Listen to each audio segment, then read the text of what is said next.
bonsoir, bonjour, selon quand vous verrez cette vidéo. Je vais vous présenter mon deck Shadow Dragon pour être plus précis.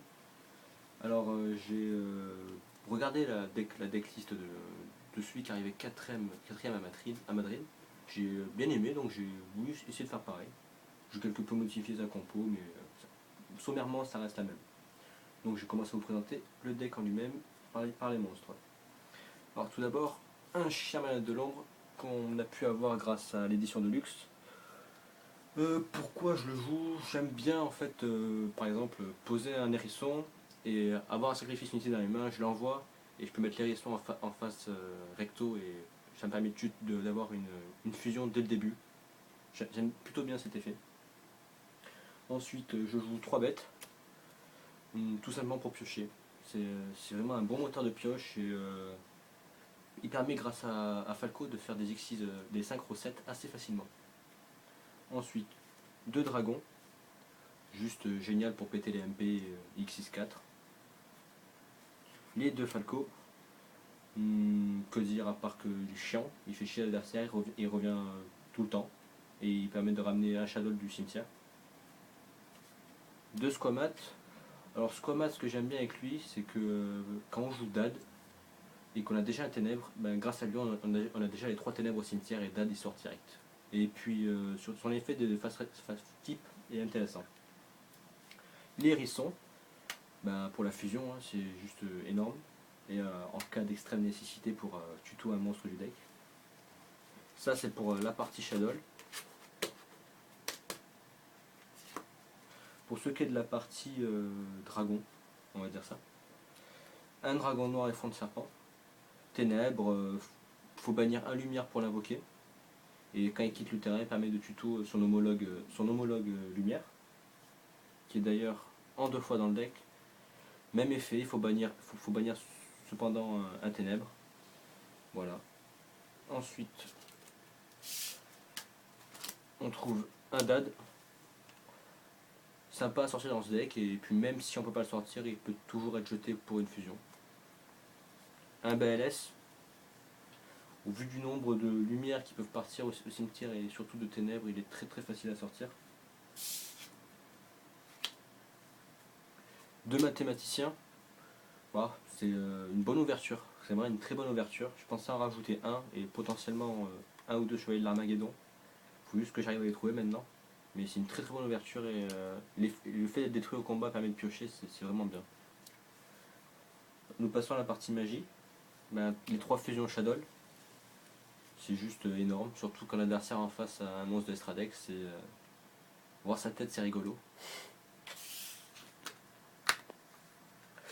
Malheureusement, une super poly, cette banlist m'embête un peu.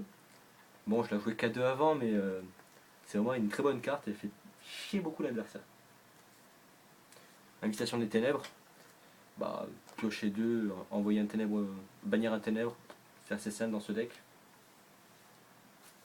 2 lances, on ne sait jamais, il n'y a pas beaucoup de quoi détruire des cartes magie ou pièges dans le deck.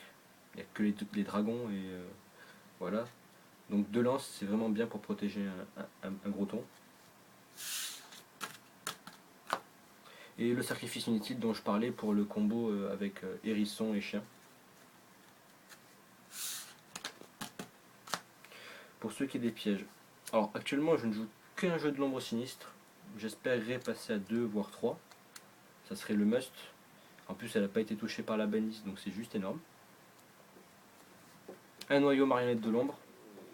Ben, quand j'ai pas de lumière avec moi, quand j'ai pas le dragon justement, ben, c'est toujours sympa d'avoir ça en secours. Bah, je parlais du fait qu'il n'y avait pas beaucoup de contre-pièges, mais bon, j'ai quand même mis 2 mouchards. Je m'inquiète un peu beaucoup, j'aime bien être sûr de moi, donc j'aime bien l'effet du mouchoir est très intéressant. Les renaissances forcées, bah ça c'est juste énorme quoi. À la fin du tour adverse, on ramène un monstre et voilà, le tour suivant peut être génial. Les souffles d'ailes de phénix, alors ça c'est ma petite compo perso. J'aime bien l'effet de renvoyer au-dessus du deck d'adversaire, donc on sait ce qu'il pioche. Et puis même si c'est une carte magique ou piège, ça fait bien chier. Et puis ça active l'effet des shadows quand ils sont envoyés au cimetière, donc vu que je défausse souvent un shadow, c'est juste génial.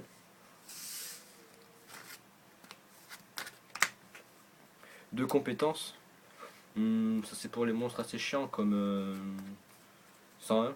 J'aime pas beaucoup 101. Et Exciton, c'est vraiment des monstres que j'aime pas. Ah oui, aussi il y a là où on joue, il y a un joueur de Maldoche et la reine Maldoche est assez frustrante. Un dispositif, c'est toujours sympa sur un mec qui compte faire une X6 et de lui renvoyer dans son deck. À ne pas faire sur JD, c'est très con. Un hommage torrentiel, bah, ça pète le terrain et ça fait l'épée de vos shadows. C'est bien, j'aime bien. Et un warning pour empêcher l'adversaire de commencer. On va prendre l'exemple d'un Stellar. Il invoque un Goblinberg, on lui fait warning sur Goblinberg, mais on lui nique son tour. Par exemple. Voilà, ça c'était pour le deck. Je vais montrer l'Estra Deck. Alors l'Estra Deck est pas vraiment cool, mais bon. On a deux Nephilim. Juste la mascotte du deck, on va dire, hein, clairement. Hein. Elle est sympa, son effet permet de démonter les gros tons. Par exemple Star Eater, quand c'est toi qui l'attaques. Je sais plus pour Star Eater. C'est quand Star Eater attaque. C'est quand Star Eater attaque. Voilà. Donc pas, ouais. Deux Winda, bah ben la metagame actuelle qui est basée sur l'invox P, ben Winda il empêche ça, il est juste énorme. Elle, vu que c'est la prêtresse de Gusto à la base, quand même. Léo, monstre extrêmement chiant je trouve personnellement, j'aime pas tomber contre. Assez chiant à s'en débarrasser, faut pas le cibler, c'est tout. C'est bête. Magicien des Arcanes, bah c'est un lumière déjà, donc dès qu'il a plus de compteur on peut le claquer pour une fusion, même pour BLS, et quand il est au cimetière. Et puis non, j'aime bien son effet qui permet de péter deux cartes, c'est sympa. Bon alors là on passe à la partie moche de l'Estra Deck. Stardust, bah je suis pas très fan dans ce deck, il est insortable, faut dire ce qu'il est. Mais bon, faut bien colorer un peu l'Estra Deck. Gaïa, bah quand on peut faire une 6, autant la faire. Hein. Voilà. Les X6, alors on a Magicienne Sedafana. Oh, ça c'est juste parce que ça brille, hein. Après c'est cosmétique. Cowboy, bah c'est toujours utile un cowboy et bah finir l'adversaire avec l'effet du cowboy c'est rigolo. Bateau noir, bah ça j'aime bien, je suis assez fan. Quand l'adversaire a un monstre qui a un peu moins d'attaque, ben, lui faire péter 1000 points de vie pour attaquer juste derrière, c'est très bien. Il attaque pas le monstre, le bateau, Ah. quand il fait son effet. Effectivement. On apprend des choses tous les jours, c'est fou. Bon, la chose la moins moche de l'Estra, le maître scarabée clé, bah ça aussi c'est pour se protéger des pièges. Hein.